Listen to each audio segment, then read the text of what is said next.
What are we doing as a community to prevent those deaths? How are we raising our boys? I'm talking about the Haitian community, the Black community, because in the last month, no, since the year started, I can tell you we have lost I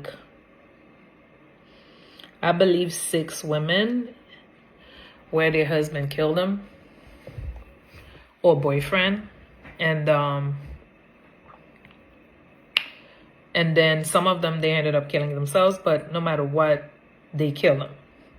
So as a community, what are we doing? Are we giving these people the safe space for them to feel like they can come to us and discuss what they're going through in a relationship? Or we're just gonna let them be the strong woman? Think about that.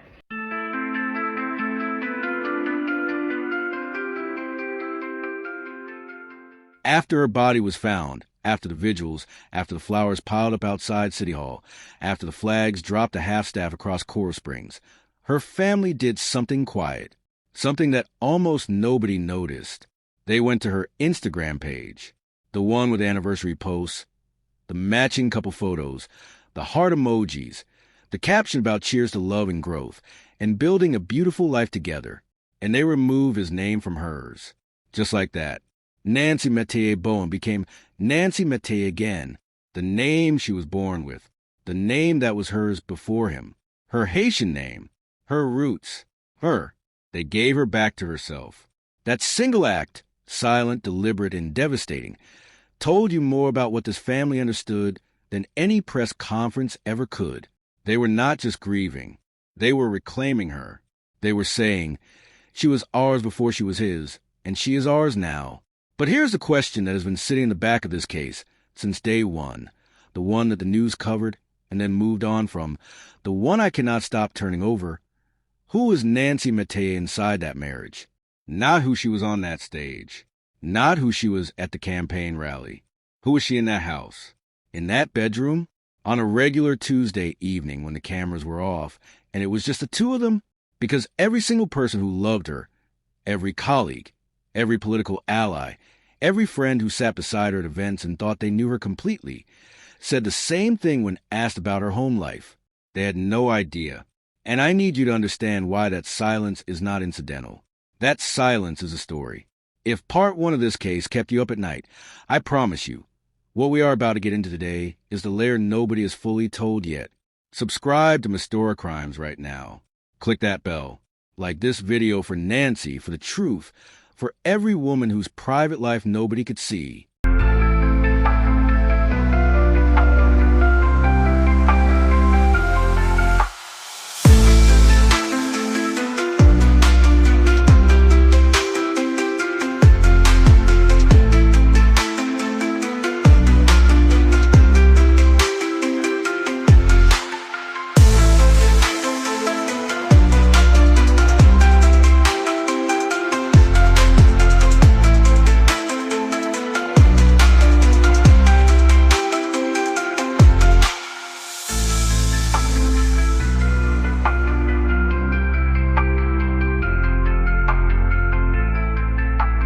Here is the detail that changes everything. The Miami Herald found it buried in their reporting, and most national outlets walked right past it without stopping. Stephen Bowen and Nancy Metayer were high school sweethearts. They had known each other since they were teenagers. Same school, same hallways, same world, long before she was anybody. Long before the degrees, the elections, the national recognition. Before any of it, she was just a girl from Coral Springs, and he was the boy who loved her.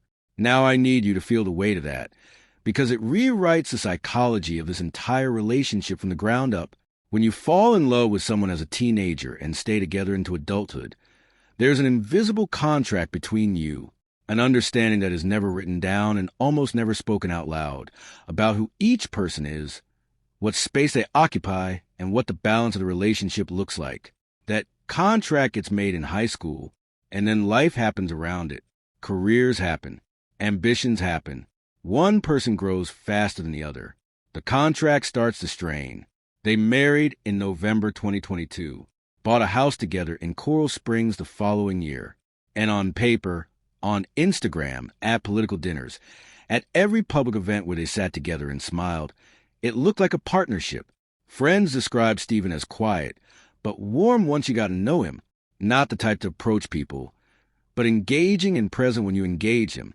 Democratic State Representative Marie Paul Woodson told the Miami Herald that she and her husband had sat with the couple at multiple events, talked with them, laughed with them. I never had a clue, she said, that something like that would have happened. No one did. And that is the part that should terrify you, because we tend to think danger looks a certain way. Loud, volatile, obvious.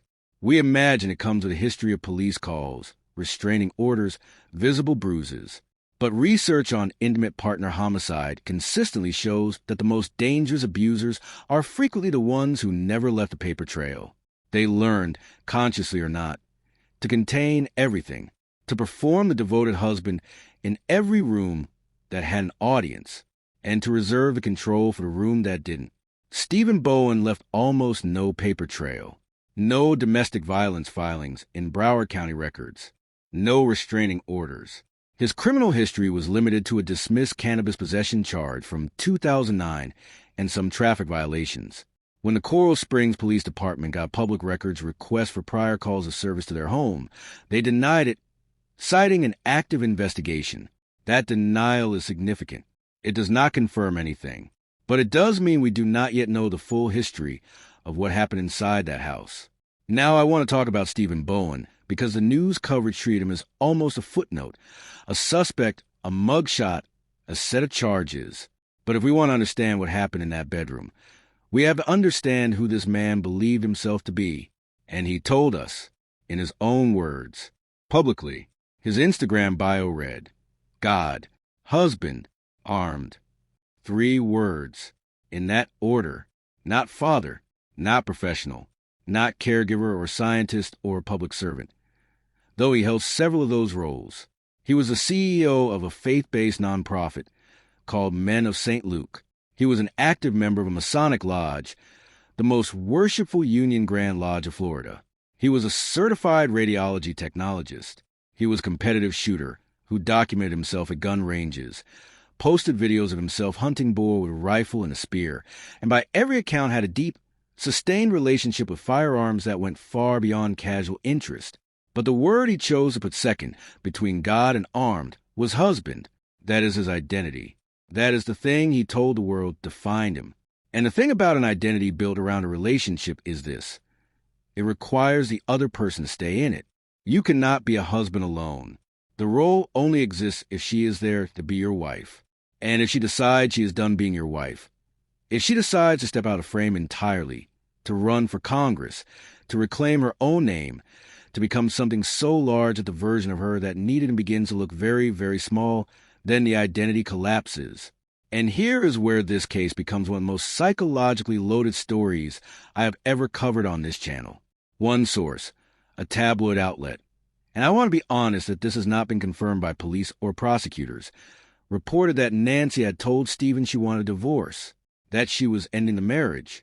If that is true, then the man who described himself as husband above all else was facing the complete destruction of the thing that defined him. At the exact same moment that the woman he had loved since high school was about to step onto the national stage without him. That is not just a breakup. For a man whose identity was structured the way Stephen Bowen's was, that is an erasure. Here is something that nobody is saying openly, but that I think is a quiet engine driving everything in this case. Nancy Metayer did not just outgrow Stephen Bowen professionally. She outgrew the entire world they had built together.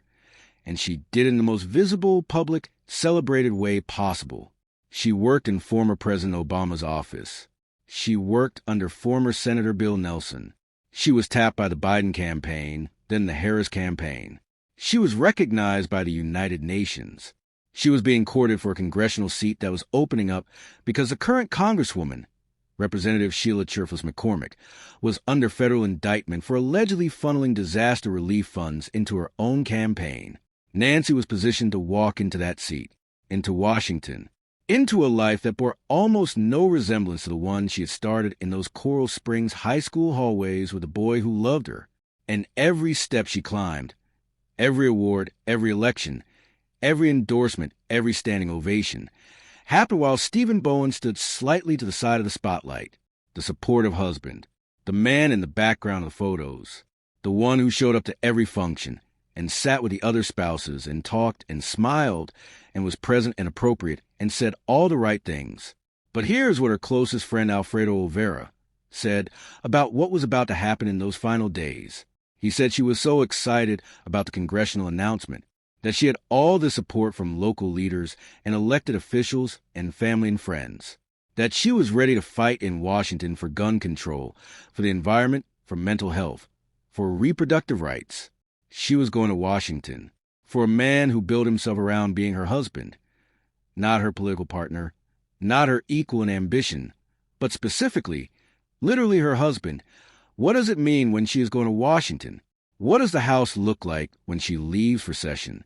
What does the marriage look like when her face is on national television and she is making decisions that affect millions of people, and he is going to work at Delray Medical Center and coming home to an empty house? I am not presenting that gap as justification for anything. I want to be crystal clear. Nothing justifies what Stephen Bowen allegedly did. Nothing. But understanding the psychology does not mean excusing it. It means seeing it. It means learning to recognize it before it is too late for the next woman standing at this exact crossroads. I want to show you one more thing. One detail about the morning of April 1st that tells you everything about who Stephen Bowen is when the mask is fully on. After allegedly shooting his wife 3 times, after sleeping in the house, he picked up his phone. A city staffer named Lewum Gourmet texted him looking for Nancy. She wrote, "Hi, Stephen. Lewum here. I'm trying to reach Nancy. Can you please ask her to call me?" He texted back, texted her. She is not picking up. And then, a few minutes later, he sent a second message. Where is she? Her car is not at home. Where is she? He asked a colleague where his wife was, while she was upstairs, wrapped in garbage bags, in their bed, the bed he had slept beside after shooting her. That is not panic. That is not guilt. That is performance. Deliberate, practiced, fluent performance. The same performance he had apparently been giving everyone around him for years. The good husband, the supportive partner, the man at every function who sat with the other couples and talked and smiled and gave absolutely nobody a reason to look twice. The mask only came off in one moment, when law enforcement surrounded him at that apartment complex in Plantation. And he said, not in confusion, not in shock, but in pure recognition, "Oh shit, they're here for me." He knew exactly what he had done. He had known it the entire time. Here is what we still do not know, and what the trial, when it comes, may finally begin to answer. We do not know what was said in that house on Tuesday evening. We do not know if Nancy told him the marriage was over. We do not know if there had been conversations before that night, weeks of them, months of them, that built towards something she finally said out loud. We do not know if she fought back. We do not know if she saw it coming in those final seconds, or if it happened in darkness while she slept. What we know is that she kept her private life sealed from the world, that her closest friends were blindsided, that a mentor who watched her build her entire career said, after her death, that nobody imagined she was living in personal hell, behind heart emojis and anniversary photos, behind a bio that said, wife, fur mama, vice mayor, environmentalist, rattler, wife listed first. Her Instagram listed wife first too, and after she died, her family stripped that word from her name and gave her back to herself. That is the story underneath the story. So here's what I want to leave you with, and I want your real thoughts in the comments, because this community processes things the way no comment section anywhere else does. If Stephen Bowen allegedly killed Nancy because he could not take her leaving, what does that tell us about how he saw their marriage? Was it love at all, or was it possession wearing the costume of love? Can a man who hunts boar with a spear and describes himself as armed and marries the girl he fell in love with in high school and then allegedly kills her when she tries to go, can that man tell the difference between loving someone and owning them? And here's a question I want you to sit with the longest. Nancy kept her private life completely sealed. Not a word to friends about the marriage. Not a hint to colleagues. She was a woman who publicly advocated for mental health, for survivors, for communities carrying invisible pain, and she was apparently carrying something invisible herself. What does it take for a woman that's strong, that aware, that connected, to stay silent about what is happening at home? And what do we owe the women around us who are performing fine, while someone behind the door is anything but? Leave your thoughts below. I read every single one. This is why Mystora Crimes exists. Not just to tell the story, but to ask the questions that the story forces us to ask about ourselves.